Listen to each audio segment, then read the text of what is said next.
Thank you. So this presentation is based on qualitative data from a research study that was published in the Journal of Psychoactive Drugs. And the inclusion to get into the study was that people had to have experienced ayahuasca at least once in North America. So this is clearly a Western researcher and therapist looking at Westerners in Western settings. And in addition to the 81 people who completed a 16-page questionnaire, which took them hours to complete, it was filled with essay questions, which people wrote long answers to. So there's a lot of qualitative material. I also interviewed 50 people, and many of those, not all of them, but at least a dozen or so, I've been following up for now up to 5 or 7 years. So this is a really long follow-up period to see how people are doing. And these were research interviews, but often they morphed into psychotherapy sessions. And so that kind of supported my interest in what happens after the ceremony in terms of psychotherapy, if anything. But with all this talk and work about ceremonies, I wanted to start with mystery, because there are a lot of questions that are unanswerable, and there are a lot of mysteries involved in the kind of healing that happens during and after these ceremonies. So this is a painting by Pablo Amaringo, and it's called The Shaman of the Whirlpool in the center there. And if you can see the squiggly curved designs, my understanding that was given to me was that those are diplomas in the ayahuasca school. So there's some sense of progression and learning that happens as one develops a deeper and deeper relationship to this plant teacher. And also, this painting kind of opens us up to the experience of another world. There's the sense of the ayahuasca medicine being a portal that can carry us into this other world. And what's fascinating to me is I saw another painting that looked to me like another world. And this was from an Aboriginal artist, Australian Aboriginal artist. It's, the title is The Pleiades. But again, you get a sense of the dots and the quality of a cosmic otherness, that there's another world out there that is its own universe that we can be privileged enough to visit, to enter into. And there's a sense of an expansiveness to this world that expands us as well as we enter into it. And my question as a researcher and as a therapist has been, what happens when we return to this world? And that's primarily what my questions were always about, whether in the research or in talking with people. And another cultural approach to this transition from one world to another comes from a Navajo healing culture, and that is what happens after the ceremony. For 4 days after the conclusion of the ceremony, the patient is considered by family and friends as if he or she is a holy person, and given an opportunity to focus, evaluate, interpret, and experience a new self. This is, I want to be very clear that this is neurologically accurate. The ayahuasca medicine and other psychedelics as well increase neurological plasticity and generativity, allowing for new and novel connections. There's a destabilization of old neuronal networks, so it opens the possibility of new neurological connections. And what that means therapeutically is people can make new decisions and find new ways of being. They can find creative solutions to old problems. there is literally a sense of a new person returning. Now, I want to give an example of one of my failures, and that this was a psychiatrist, a friend of a friend, who was having dreams about ayahuasca, and he felt that he was being called, and I felt he was being called, and so I helped him find a circle he could sit with. And we talked about many things, but one of the things I said to him, this was my advice, don't schedule yourself Monday morning. You know, don't give yourself a couple of days for re-entry, for integration, for rest and recuperation. Well, he's a psychiatrist, so he didn't listen to a psychologist. So Monday morning, he's back in his office sitting with clients with all the old same patterns being demanded. He's back in his old setting is the best way to put it. And so no matter what happened over the weekend, he squeezed himself back into that box. So this is part of the reason when people talk about integration, they talk about giving yourself time and quiet and nature, a chance to allow the new connections to develop. And we'll talk about that again. But this is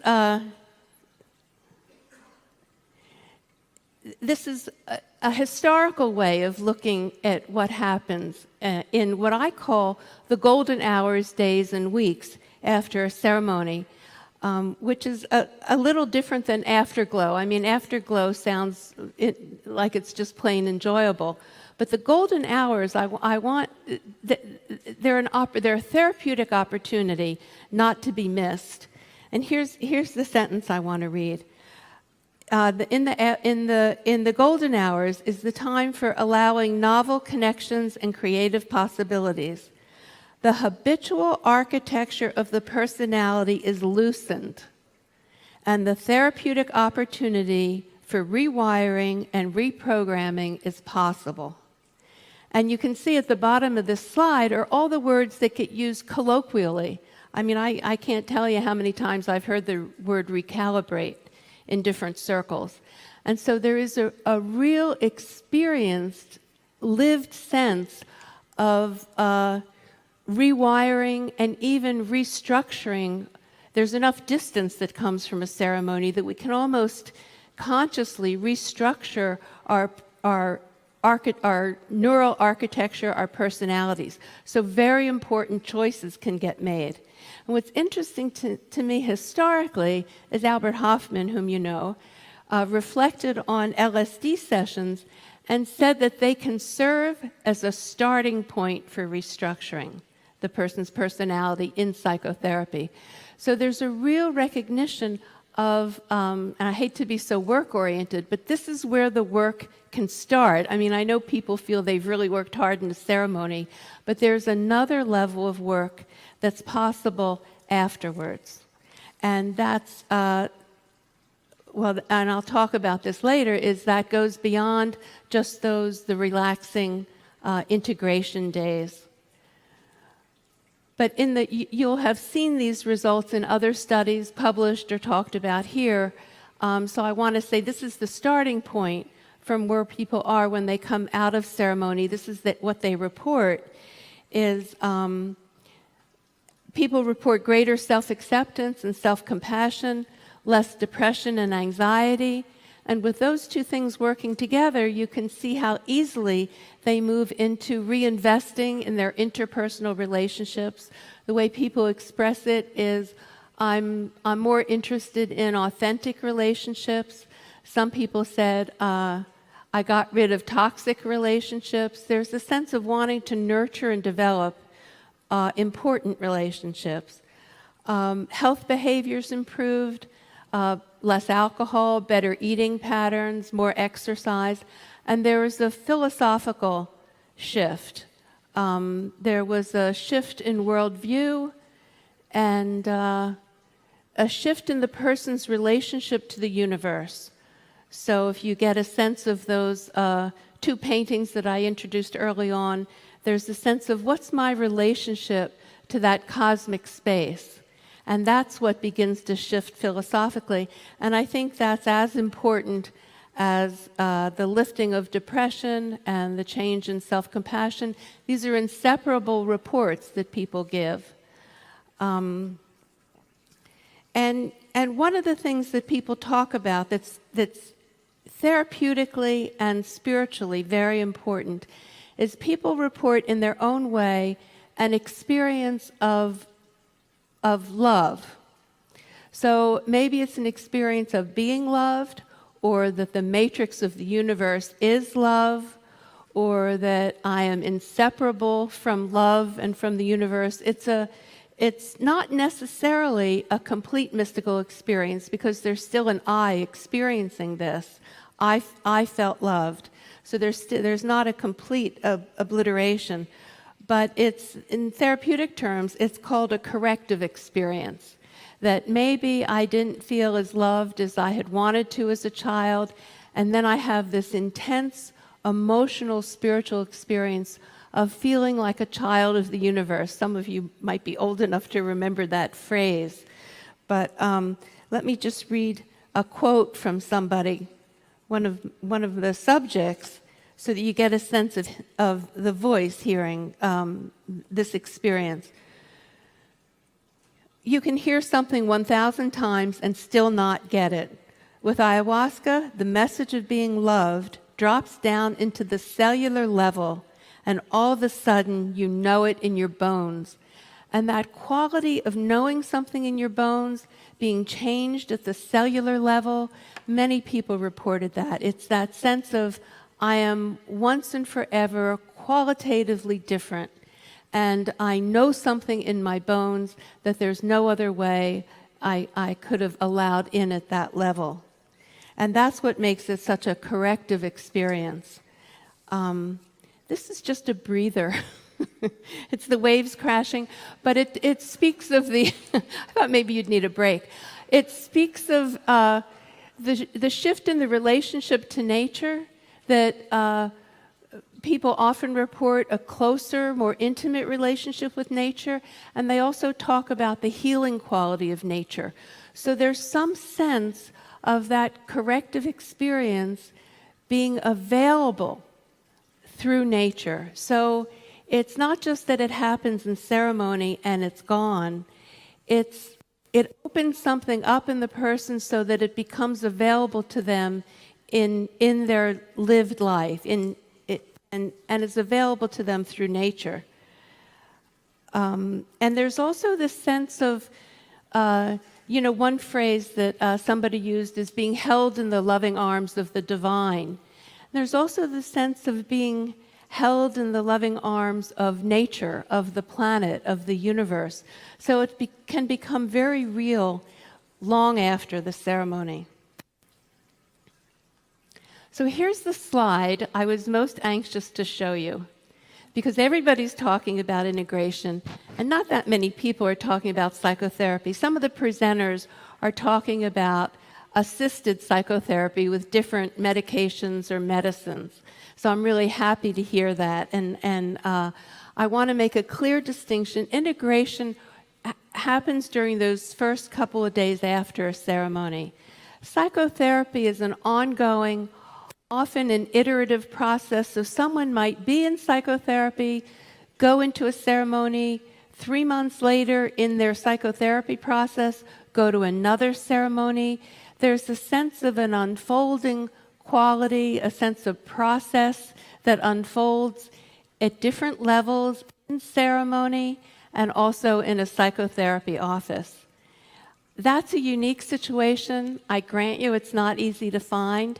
It's obviously going to be expensive, but I don't want us to lose this. This is the psycholytic approach that was prevalent in Europe during the 50s. And it's unrealistic for research. It takes too long, it's too expensive, and there's no manual. In this kind of therapy, there's no manual to, it can't be, it has to free flow. It has to be a process between two people. It can't be standardized. So it's not going to be a part of the research studies. And so I want to very much preserve the importance of this sort of ongoing process. And part of what needs to happen in psychotherapy, I mean, among many other things, is there needs to be a stabilization of the new person that the Navajo talked about. They returned as a holy person. The new constellation inside the person needs to be stabilized, and then it also needs to be generalized into their life in behavior. How do they behave differently? It's not just enough to feel like a child of the universe. I have to behave like one in my relationships, in my worlds, in relationship to the world. But I also want to acknowledge that there are times not to seek psychotherapy. So I had the nerve to call some experiences miracle cures. And those were the people who woke up the morning after a ceremony and said, I'm never drinking alcohol again. And I've interviewed many of those people, some of whom were well on their way to qualifying as alcoholics, and they have remained sober. And this is, maybe they never even drank ayahuasca again. It's not dependent. It's a revelation that happens. And other people say, my depression lifted and never returned. And in this case, I do not recommend therapy, because you don't want anyone mucking around in that. So the theory behind it is, if it ain't broke, don't fix it. So, and I have to say, this is part of why I started with mystery. We don't really know how this works, and we should just be grateful about it. The other time is when there's a numinous experience, when it's so clearly a spiritual experience. If the therapist has not had their own mystical, spiritual inner life, their own experiences, they are at risk for downgrading a spiritual experience to a psychological one. And you also don't want that to happen. And I would say leave a therapist who does not have that inner life, who does not have their inner life expanded to those cosmic levels, because they will not understand your experience. And that's for your own safety. And respect for your inner experience. And part of what we want when we return from a ceremony is the confirmation and acknowledgement. And I think in my book I said something like, all a therapist should say when they hear something like that is, oh, wow, and no interpretations. But there are times to seek therapy. And that's when the person is using a spiritual bypass, which is a defense mechanism, and we have to call it what it is. But I love the phrase premature transcendence. It has a sexy quality to it. And that's when someone interprets their psychological issues as spiritual. And they avoid the shadow, often by upping the dose. They're going after an ecstatic experience. Maybe they're seeking thrill-seeking in psychedelic realms, and they're not doing what I call the basic family of origin work that I believe, as a therapist for 35 years, we all need to do. And if we don't do it, it means we act out our old family patterns in our lives and relationships, no matter how many ceremonies. We need help doing that. The other thing that's unusual and really unique about ayahuasca is implicit in the response to this. This was one of the research questions. Do you feel that you have a personal relationship with the spirit of ayahuasca? 3/4 of those 81 people, the number was 57, reported yes. They had an ongoing relationship with the spirit of ayahuasca, who they communicated with intuitively through meditation. So they had an ever-present perfect therapist, basically. And they described her as a wise teacher, as someone they could turn to for loving, protective support. 3 men in the group said they experienced her as a lover. I don't have much to say about that, but it's traditional. It's traditional. And so I had to ask, because of my own compulsion and my own ontological crisis, I asked 2 friends who are esteemed religion professors. Bob Foreman is an expert on mysticism. He's on the East Coast. For some reason, it was over breakfast with both these men. I asked Bob, so what is what voice am I hearing? What is the spirit of ayahuasca? Who is Grandmother Ayahuasca? And he looked me in the eye and he said, we don't know. And the next year, I had Houston Smith at breakfast, and I asked him, and he gave me the exact same answer, and they did not coordinate their answers. So there's mystery, and that's where I end, the mystery of the vine. So thank you very much.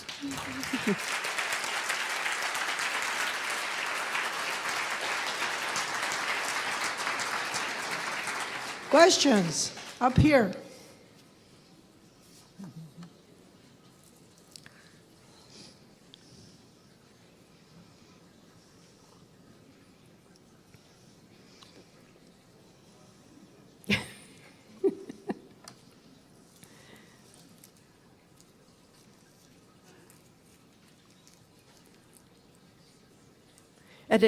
At a book reading, somebody asked me what Grandmother Ayahuasca told me about the stock market. I'm ready for any. Oh, come on. This is my new best friend. Yeah. Previously arch nemesis. No. This is Joe Tafur, the author of, help me with the title so I get it the right. book that's the follow-up. Once you've read Listening to Ayahuasca, then you check out Fellowship of the River. Not until it's Fellowship of the River. The Fellowship of the River. The Fellowship of the River. So since we're like in concert, I just want to know why now? Like, why did the book come now for you? And like, how do you see it fitting into what's happening now? You know, this book is a 10-year project, and so it was a very personal project. I started when I was 60. It's 10 years, and I heard a real auditory voice, so I followed a mission.